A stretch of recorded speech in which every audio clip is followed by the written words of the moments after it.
Penyanyi pembawa acara sekaligus komedian Soimah Pancawati mengaku pernah mendapat perlakuan kurang menyenangkan dari pegawai Ditjen Pajak. Cerita Soimah ini menambah kasus deretan artis yang curhat akan bobroknya kinerja para pegawai Ditjen Pajak. Ia bahkan sampai diperlakukan seperti bajingan, bahkan koruptor, yang bakal lari dari kewajibannya membayar pajak. Soimah mengaku selama ini selalu membayar pajak dan melaporkan sesuai dengan aturan. Seperti contoh honor yang dia terima saat berlakon di TV. Menurutnya, honor tersebut sudah dipotong pajak dan tugasnya kemudian hanya melaporkannya. Video curhatan Soimah ini pun beredar ramai di sosial media. Di unggahan itu Soimah menceritakan kejadian tersebut terjadi pada tahun 2015. Saat itu pegawai pajak mendatangi kediamannya tanpa ada sopan santun.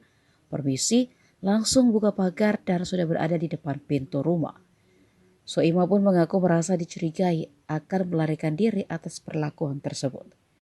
Lucunya lagi di saat Soimah ke notaris untuk mengurus rumahnya yang sudah lunas.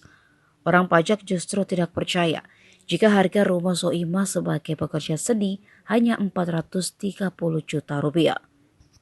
Menurut orang pajak, harga lahan di lokasi rumah Soimah harusnya berkisar di angka 600 jutaan. Soimah pun merasa heran karena dituding sengaja menurunkan harga tanah. Yang lebih membuatnya geram ketika orang pajak datang ke kediaman kakaknya mencari dirinya sambil membawa 2 orang debt collector. Soimah dituding kabur dari kewajibannya membayar pajak. Padahal ditahu saat itu, Soimah sedang berada di Jakarta dan live di salah satu stasiun TV. Ini orang pajak bawa debt collector. Gebrak. Jadi saya itu merasa diperlakukan seperti bajingan, seperti koruptor. Nah, untuk bayar pajak memang kewajiban kita. Bayar. Lapor pajak, lapor. Kan kalau honor dari TV atau dari kerja, dari iklan dimanapun kan pasti udah potong pajak. Kan? Nah kewajiban kita kan melaporkan. Ya.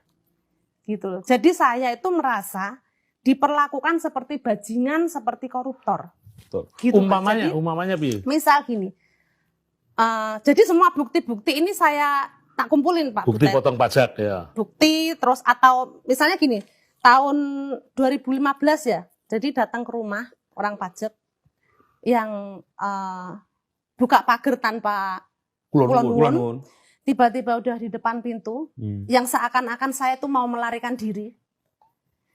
Saya beli rumah harganya 430 juta. Udah lunas lah 430 juta, kita ke notaris. Nggak deal dari perpajakan. Karena nggak percaya, rumah di situ harganya 650 juta. NJOP-nya. Menurut pajak. Orang BPN, orang pajak.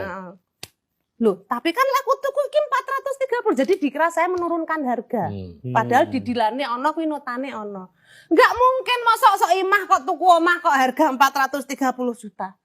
Lah emang ada ukurannya Soimah harus beli rumah harga berapa miliar gitu. Itu satu. Nah yang kedua ini yang terakhir ini yang pendopo ini yang selalu diuper-uper terus. Pendopo yang memang besar itu ya. Pendopo belum jadi. Udah dikelilingi oleh orang pajak.